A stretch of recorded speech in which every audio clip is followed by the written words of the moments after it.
I've been consistent for 8 months, 9 months, 15 months, nothing's happened. All right, let me take a look. We look and they're just posting and sharing links and articles and the same stuff that everyone else is ignoring. And that's when they run into a problem. So you've got to authentically put yourself out there consistently. Hey everyone, thank you so much for joining today. This is Walen, Managing Director, Managing Partner with Bridgemark Strategies. When working with a client at more restrictive firms, one of the things I always discuss with them is the many different ways that you could communicate on a regular basis with your clients, with your prospective clients, and your centers of influence. And in my opinion, this massive opportunity is overlooked by a lot of recruits as a main reason that they should make a change, as it typically leads to massive growth if it's executed properly. A lot of advisors ask me through their due diligence process, Corey, if I leave the bank, if I leave the wirehouse, how am I going to continue to build my client base? And marketing, I think, in my opinion, can be a really big part of that growth strategy. We have Corey Keating, the founder of Marketers Company, on the podcast today, just to help you answer that question and help understand the opportunity that's out there for you by embracing digital marketing. Corey, thanks a lot for your time today. Yeah, man, I'm super excited. So a couple of Corys.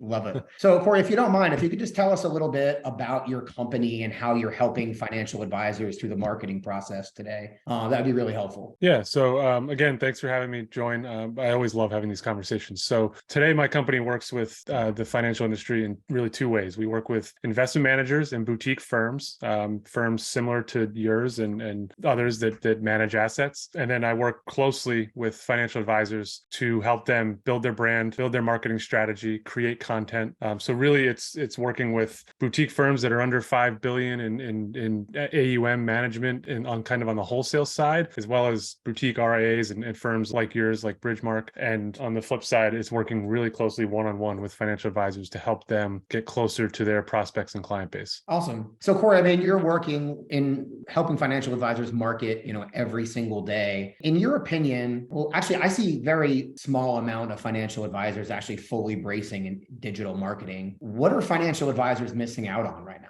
I mean, frankly, they're missing this window that we have in front of us that continues to close as the noise continues to increase. And what I mean by that is if we, any of us think back to even 2014, right? You could be like, Facebook was really prime back then. Instagram was just getting started. YouTube was still, even though it was 8 years in, still very infinite. We all probably look back at that and say, God, I wish we'd embraced that then. And look how big we'd be now. We're still in a moment like that. It's just some of those platforms, Facebook, Instagram, even YouTube, they've matured quite a bit, but LinkedIn is still kind of on the rise, right? With folks embracing that as kind of a new social platform. And I just think this window of availability for us to get our message out there is still open while the big firms figure this thing out, right? Once that money from the big firms pour into these platforms, it's going to wash many of us out. And it hasn't really happened yet at scale. So we still have an opportunity. So I just look at it like there's this window, this moment in time that we have to get our message out, tell the world who we are, what we're about, what we do, and do that really free. If you think about it, I'm not even talking paid advertising. This is just organic content that I believe advisors should be putting out, daily, if not every other day. So like in my intro, I was talking about when I speak with a lot of financial advisors, I talk to them about the power of, putting your brand out there, being able to communicate to your clients in a tough time, being able to talk to your centers of influence on a regular basis and just kind of help remind them that you're out there, that you're different than the other, 10 people that are asking them, for the same referrals, and all of that could potentially, lead to growth. I mean, can you talk about how you're helping, financial advisors do that, and maybe just like what the impact could potentially be for a financial advisor's business? Well, let's think about it like if you're not out talking about your business and who you are and what you offer, who's doing that for you? And the answer to that is nobody, right? No one's out talking on court. Now, I want to be respectful. Of course, if you do a great job and there's referral and word of mouth conversation going on, that may be happening. But no one's out there actively like waking up in the morning being like, I need to make sure I tell 3 people about Corey Walen today. Like Corey Walen has to do that, or Bridgemark has to do that for Corey Walen, right? Like there has to be someone proactively marketing your business for you, or else no one's talking about you. And the way I look at it is if you're a financial advisor, you set out January 1, you woke up that morning or January 2 and said, I'm going to grow my business this year. I'd like to know what it is you're doing to do that. And for the most part, I think a lot of advisors are hoping and have some wishful thinking around this spray and pray email that they send out once a month, or that because they do such a good job for Jane Smith, that Jane Smith's going to recommend them to aunts and uncles and others. I think advisors need to embrace their ability to put out the content and the message they want into the world on a consistent basis. And I have seen firsthand, and just the folks that I work with, how that does. Like, you interrupting someone's day, or at least being a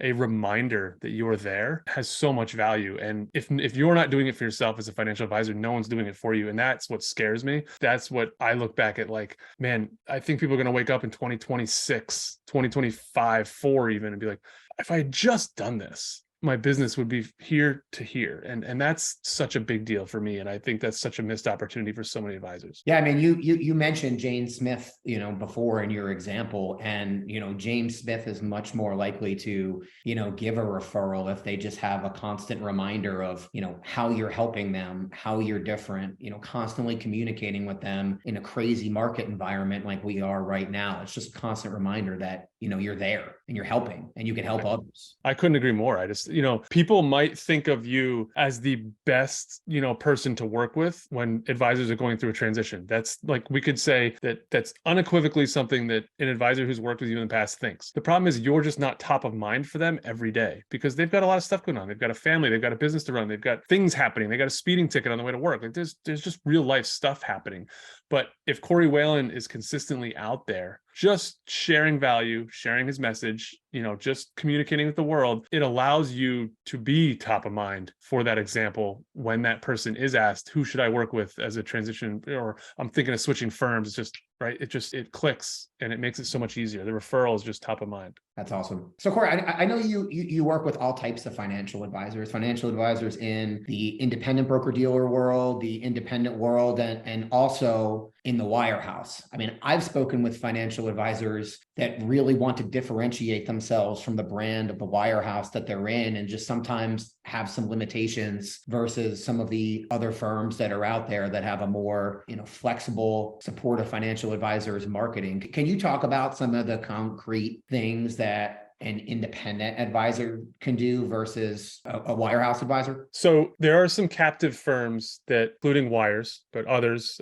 national captive firms, that I have engaged with advisors that work for these, or work under these umbrellas. And our relationship has, unfortunately, on a one-on-one level, and they would admit it and understand it, has really fizzled out after 2 months, 3 months max, because there's only so much we can do. There's only so much I can help them, right? Like, they run into restrictions. The ceiling is it's like a 5-foot ceiling. So when I'm working with advisors, or advisors approach me from some of the captive firms, I know from the jump that that relationship isn't going to go very far, because the things I need them to do to help them see the return on investment, to help them see actual growth, they can't do. So it becomes a frustration moment 60 days, 90 days in. Now, on the flip side, when I'm working with folks at indies and RIAs, and those that work at firms that allow them a little bit of freedom and flexibility, the world is kind of our oyster, because they're competing against folks who have, I don't want to use this term lightly, but they have these marketing handcuffs on. So if I'm working with an advisor at an indie or an RIA that can kind of do whatever, right? Like, obviously within compliance boundaries, but they have the freedom to be available on all these different platforms and mediums and things. It's an unfair advantage, really, if you think about it. They're competing and they have a full toolbox available to them, where the ones at the captive firms, like, literally have a hammer. That's all they have. And so I don't know if that necessarily answers your questions. I can get in more specifically about what we're doing with indies and RIAs, if you'd like me to go down that road. Yeah, I mean, just like one specific thing, Corey. So, I work with a lot of wirehouse advisors. I work with a lot of independent advisors, and, a lot of them are my friends. And sometimes, like, I'll be on their communication list. And I think I've told you this story before, but when the market was really, really crazy a couple months ago, I got a bunch of different newsletters from people from different firms. And I got one from a wirehouse that it was just a capital markets update from their chief investment officer that I've never met before. I have no relationship with, and I really just breezed past it. And then a financial advisor sent a newsletter, just someone that, like, I really know and I trust. I have a great relationship with. And when I was reading the newsletter, it was talking about how important it is to stick to your financial plan, why things are crazy right now, but why that could potentially potentially be a good thing and some specific reasons in terms of why that's okay. But the really cool thing about it is that like when I was reading it in the voice of this person that I know and I trust. And it just made such a big impact on me versus like any other email from any other firm that I've ever gotten that was canned before. So that's just one specific reason that I share with financial advisors around how much more impact you can make around the people that are really important to you and your business. I love that story because what I think about when I hear that is the email you probably got from the global investment strategist from the wirehouse probably had more educational tidbits and facts in it that theoretically could add more to your overall understanding of the markets. However, the one that was written from the voice of the advisor in that human context was the one that you digested. And I find that to be the most eye-opening piece of proof that I don't think anyone can really argue with. Like that is how we understand and digest things. Not like, guys, let's be real for a second. No one actually reads the disclosure slides, but they're full of facts and details and all sorts of like law that it's undeniable. Like if you read it, you would understand more about what was just said or what could, how it can be construed or whatnot. But no one's reading the footnotes. No one's reading the disclosures. And you guys all know that. And I think that's just such a way I love the story you shared. And if you don't mind, I've just like got a second. I've been thinking about this for quite a while. Hiring someone to manage your family's finances is a ridiculously enormous life decision that involves a ton of trust. To most people, it's just full of unknowns. So the one who adds the clarity, the humanity, the knowledge to the entire process is going to be the one that's the most relatable by the end prospect. And they're going to be the one who's hired. And I think about us as just human beings wanting to have an addition put on the house, wanting to have a pool installed on our property, wanting to have the house remodeled. Like I'm using the house as an example. Like instead of searching blindly, which most of us do, and then we select the company or the general contractor with the least horrific reviews, wouldn't it be nice that we could go out and find a GC or a company that has these videos where they're describing the process. They're explaining who they are, how they got into the business, what the family business means to them, what we can expect when we go through the pool install or the addition. Like, hey, I just did an addition like this. Here's what I want you to expect. We're going to come in, we're going to do this, this, this, this. Doesn't that feel so much better than just like hiring someone out of the blue with the least amount of horrific reviews? And I know that that's not how advisors necessarily hired, but I think people are so much more comfortable hiring someone that they feel like they know they can connect with, they can engage with, than they are just blindly taking a referral or finding someone through Google. Absolutely. I think this kind of, piggybacks on what you were just saying, but what are some of the best people that are embracing digital marketing out there doing that others aren't? I mean, it's actually quite simple. They've got a website that is their foundation for the due diligence, who they are, what they do, why they do it. They have a YouTube channel that has the 5 3-minute videos that talk about who they are, what they do, and why they do what they do, what you can expect. And then they're just consistent on the social and digital platforms in which their prospects consume. So whether that's LinkedIn, YouTube, a digital newsletter, a podcast, Instagram or Facebook, like you don't have to be everywhere. Don't let me overwhelm you with everything. It's just pick the one thing where you think your prospects spend the most amount of time digitally and focus on that. So it's, if you're focused on 55-year-olds, career earners, I would make sure your website's tight. I'd get a YouTube channel and I would make sure that I'm consistent on LinkedIn, and consistency is the key word there.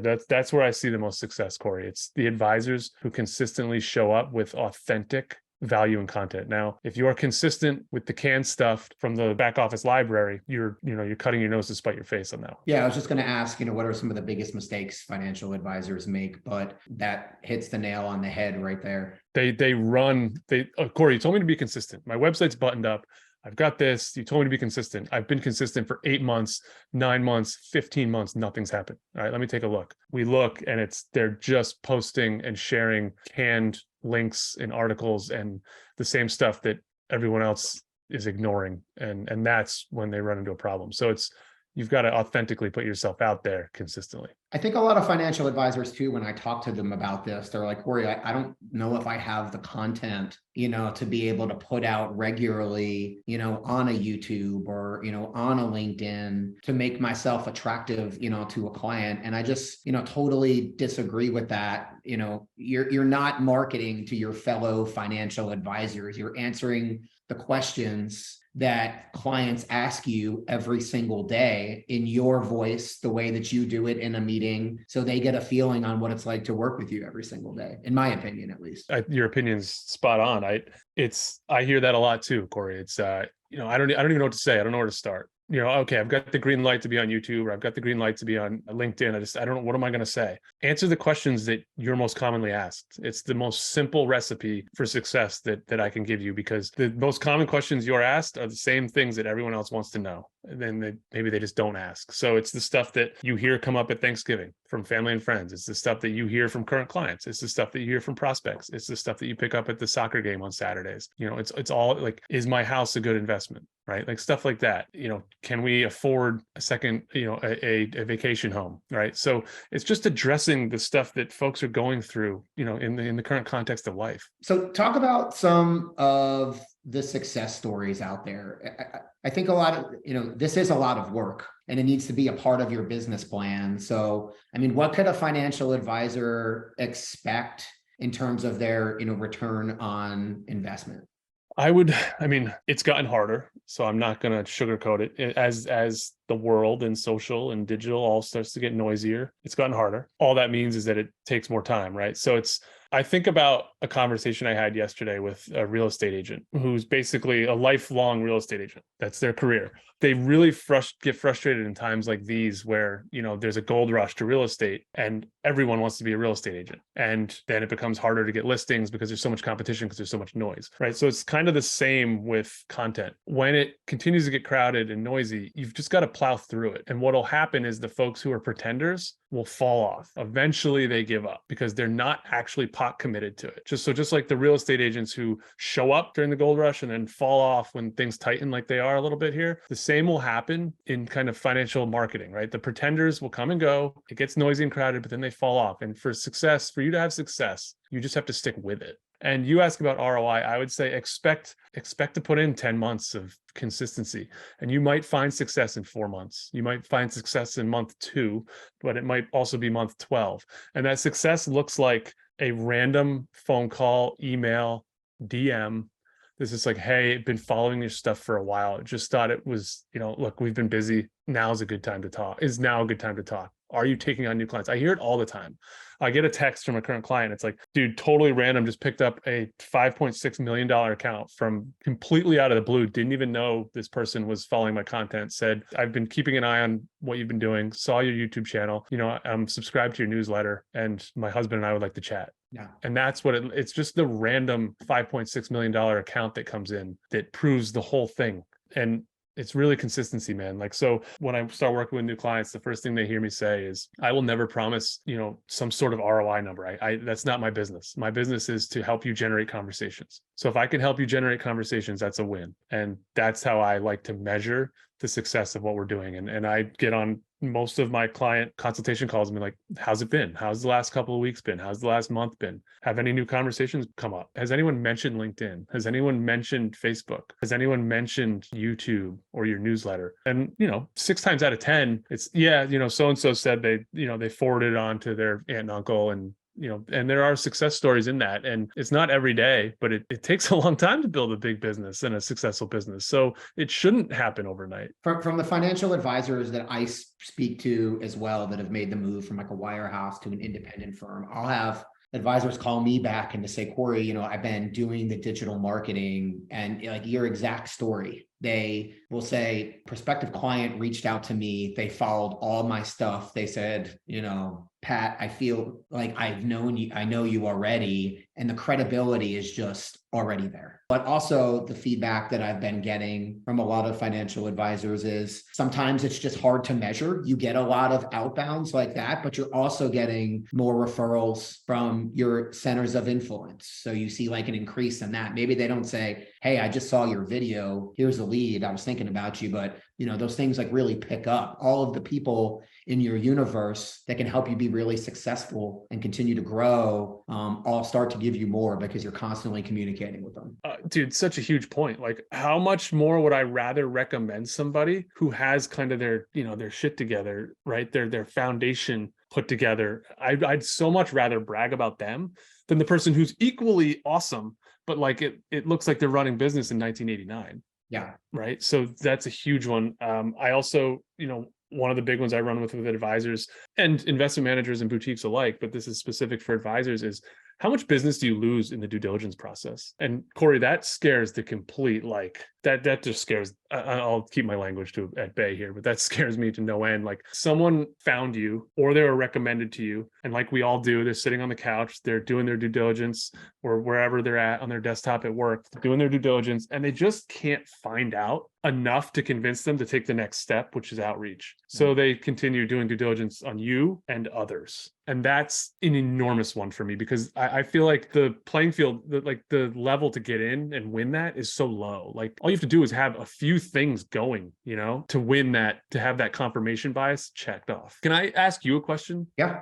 How often, like what part of marketing goes into someone's decision, an advisor's decision to transition? How important is it? You mean like the marketing capabilities at a specific firm? Yeah. Is it an afterthought or is it something that's on the table? I think it's a huge part of the, decision. I think a big issue out there when financial advisors explore a firm, they'll ask a firm, hey, do you have digital marketing? And they'll just ask that one question. The firm will say yes, and they'll go on. But I think there's a lot of other questions to ask in there that really differentiate some firms, versus another. Even on the independent side, where a lot of financial advisors perceive ultimate flexibility. There's some firms out there that allow financial advisors to, post videos in real time. And if compliance in the background sees something that they don't like, they could take that down. So like if you wanted to do a video about Ukraine and, how it's impacting the markets or something like that, at a lot of firms, it could take more than a week to get an approval. And that video might not be relevant by the time that it comes out. Some firms allow you to do that in real time.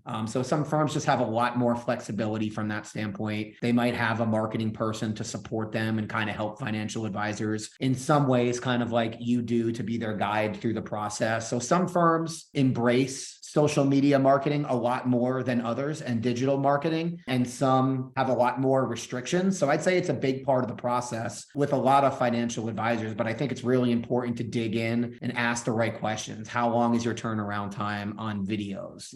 Do you allow us to make, custom graphics, the things that really differentiate yourselves and give you a voice? At some firms, you have the ability to have a much louder voice than others. So big part of the decision-making process, but there's a lot of questions to ask. That makes sense. How do you see, from your purview, do you see progression taking place, or have a lot of firms kind of dug their heels in on their policies and that's going to be the way it's going to be? I think a lot of firms, I think there's two, clear directions. I think there's, some firms that are just continuing to double down and I mean, you could just go on LinkedIn and you can see really obviously the firms that are ahead of the pack. I mean, there's just some independent firms out there that have no financial advisors on social media at all. So I think there's a bunch of firms dumping millions of dollars into helping it be easier. And then I think there's a lot of firms that are going, in the opposite direction. I just think something, really interesting. Merrill Lynch actually is allowing their financial advisors to start to do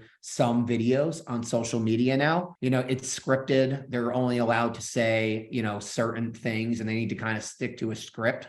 But I do think it's pretty cool that, some wirehouses are at least allowing their financial advisors to have some type of voice out there versus that CIO capital markets update email that we were talking about before.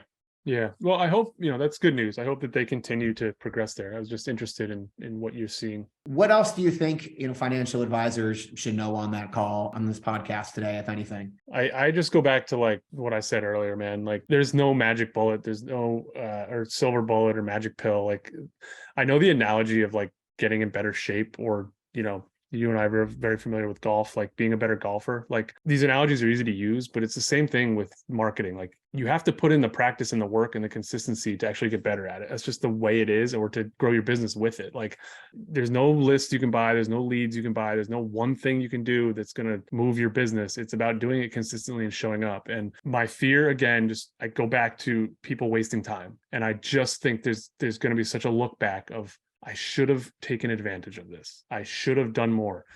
And I know this is hard for folks to hear who are at because you see this every day. But if you believe you can grow your business and you're at a captive firm, but you can't do what you want to do on a marketing level, I just think it's worth exploring. And I know this is like a little bit of a commercial for you, but I believe in it. It's worth exploring going somewhere that allows you to communicate to the world, because eventually the big firms are going to dump a lot of money into these platforms and it's going to wash everyone out. And then it's going to be back to the tricks and the tactics and the steak dinners and all those things that, we know don't work. And I wish for advisors to take more advantage of this time we're in. That's awesome. Corey, you're the best. I really appreciate the time. If somebody, wants to get in touch with you and learn a little bit more about the marketing process and how you work with advisors, how do they do that? My thing's easy. Just find me on LinkedIn, Corey Keating. Happy to chat with you on DM on LinkedIn. Happy to have an email back and forth, a phone call, whatever. But just find me on LinkedIn, connect with me. I think that's the easiest. Perfect. Thank you so much for the time, Corey. It was awesome. And thanks again. You as well, man.